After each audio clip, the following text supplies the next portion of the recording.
In a sea of tech talent, companies can't find the workers they want. A divide has opened in the tech job market between those with artificial intelligence skills and everyone else. By Callum Borchers. October 1st, 2025. 8:30 p.m. Eastern Time. There has rarely, if ever, been so much tech talent available in the job market. Yet many tech companies say good help is hard to find. What gives? U.S. colleges more than doubled the number of computer science degrees awarded from 2013 to 2022, according to federal data. Then came round after round of layoffs at Google, Meta, Amazon, and others. The Bureau of Labor Statistics predicts businesses will employ 6% fewer computer programmers in 2034 than they did last year. All of this should, in theory, mean there is an ample supply of eager, capable engineers ready for hire. But in their feverish pursuit of artificial intelligence supremacy, employers say there aren't enough people with the most in-demand skills. The few perceived as AI savants can command multi-million-dollar pay packages. On a second tier of AI savvy, workers can rake in close to $1 million a year.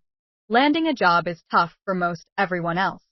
Frustrated job seekers contend businesses could expand the AI talent pipeline with a little imagination. The argument is companies should accept that relatively few people have AI-specific experience because the technology is so new. They ought to focus on identifying candidates with transferable skills and let those people learn on the job. Often, though, companies seem to hold out for dream candidates with deep backgrounds in machine learning. Many AI-related roles go unfilled for weeks or months, or get taken off job boards only to be reposted soon after. Playing a different game. It is difficult to define what makes an AI all-star, but I'm sorry to report that it's probably not whatever you're doing. Maybe you're learning how to work more efficiently with the aid of ChatGPT and its robotic brethren. Perhaps you're taking one of those innumerable AI certificate courses. You might as well be playing pickup basketball at your local YMCA in hopes of being signed by the Los Angeles Lakers. The AI minds that companies truly covet are almost as rare as professional athletes. We're talking about hundreds of people in the world, at the most, says Cristobal Valenzuela, chief executive of Runway, which makes AI image and video tools. He describes it like this. Picture an AI model as a machine with 1,000 dials. The goal is to train the machine to detect patterns and predict outcomes. To do this, you have to feed it reams of data and know which dials to adjust, and by how much.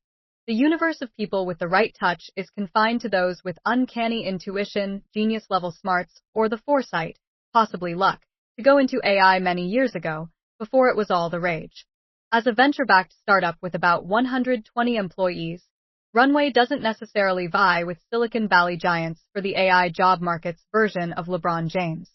But when I spoke with Valenzuela recently, his company was advertising base salaries of up to $440,000 for an engineering manager and $490,000 for a director of machine learning. A job listing like one of these might attract 2,000 applicants in a week, Valenzuela says, and there is a decent chance he won't pick any of them. A lot of people who claim to be AI literate merely produce work slop, generic, low-quality material. He spends a lot of time reading academic journals and browsing GitHub portfolios and recruiting people whose work impresses him. In addition to an uncommon skill set, companies trying to win in the hyper-competitive AI arena are scouting for commitment bordering on fanaticism.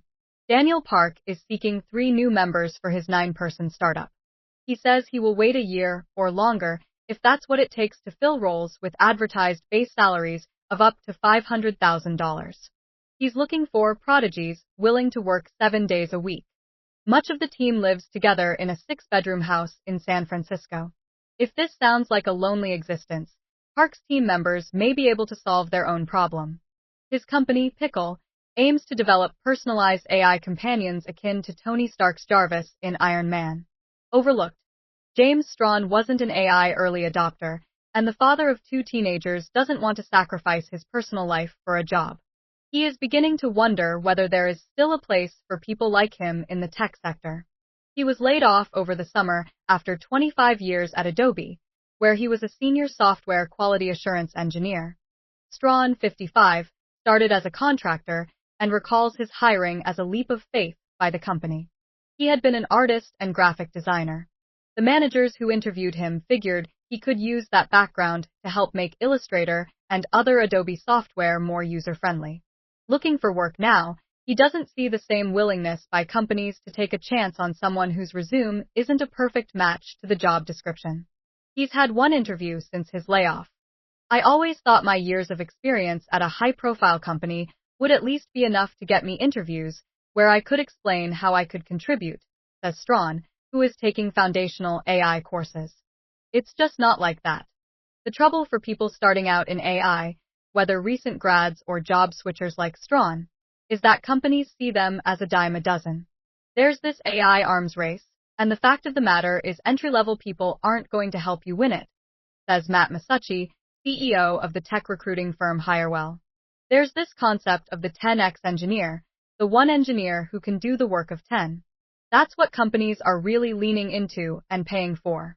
He adds that companies can automate some low-level engineering tasks, which frees up more money to throw at high-end talent. It's a dynamic that creates a few handsomely paid haves and a lot more have-nots. Write to Callum Borchers at callum.borchers@w